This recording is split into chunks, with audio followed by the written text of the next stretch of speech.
Earlier this year, a game called Mecha BREAK seemingly appeared out of nowhere. For a short while, you couldn't go 2 seconds without seeing it showcased somewhere on YouTube. Even now, the occasional ad pops up preying on us desperate mech fans, and well, let's just say that they won that bet because during the game's open beta, the reception was more than satisfactory. By that, I mean not only for Amazing Season Games, who are doubtlessly floored by the reception, but also for us, the aforementioned desperate mech fans. I say this because even with Armored Core 6 being a big contender for Game of the Year in 2023, the topic of giant robots still hasn't been reignited in any impactful way. Seeing Mecha BREAK gain traction with no more than an open beta test makes me think there might be a sizable chance to increased interest and finally get things moving again. And a lot of this is because the game kind of actually understood its audience, for better or worse. Though I do suppose that's a rather dramatic statement. I'm not saying Mecha BREAK is the messiah of mech gaming or anything like that. In many ways, it isn't the best experience, but it's far from the worst either. Which is great because I honestly wasn't expecting much at all.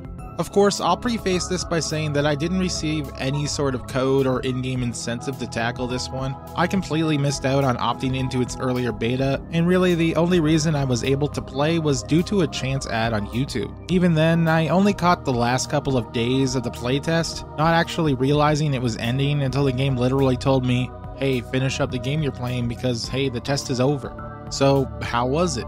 Well, Mecha BREAK was honestly extremely fun. Initially, it did feel a little bit like I was just doing nothing more than pointing and clicking, especially during the intro, but once the game started going, things became a little deeper. Oddly, it reminded me somewhat of a third-person mech version of Overwatch. Then again, this might have been due to Mecha BREAK mostly consisting of team-based capture games. Mechs all fulfill certain roles such as fast fighters, brawlers, tanks, snipers, healers, and everything in between. For everything a particular unit might be good at, it's also completely useless in another category. This can create some seriously interesting dynamics on the battlefield, but it can also lead to a slight disadvantage if, for example, a group consists of nothing more than transforming falcons, though only due to the fact that those units are only good for mobility and quick attacks, but have little defense.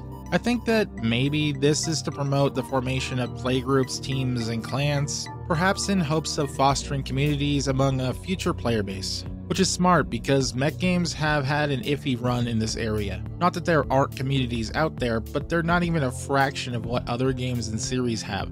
That is, unless you're talking about Gundam. While it might seem like this could lead to some unbalanced gameplay, I never felt that anything was so underpowered or overpowered that it gave a significant enough advantage or disadvantage to throw a game off. Well, unless you are a sniper. For some reason, the sniper class was far too overpowered by the end of the playtest, able to hover above everything for prolonged amounts of time and pick off other busy players. It became a surefire option for those who knew about its benefits.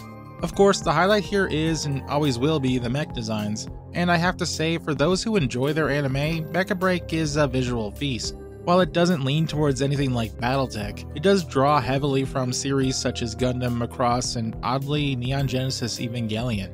Yeah, so there is a character customization option here, rife and ready for what will likely be a lot of microtransactions, and it visually looks pretty good.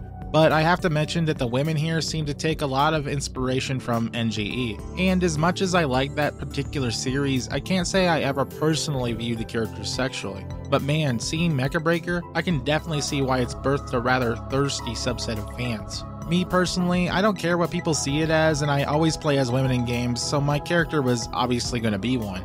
And man, did I ever notice that really cool virtual arm reference when deploying. Really, I think this is what really drew me into the whole thing from the start. Definitely not the skin tight everything.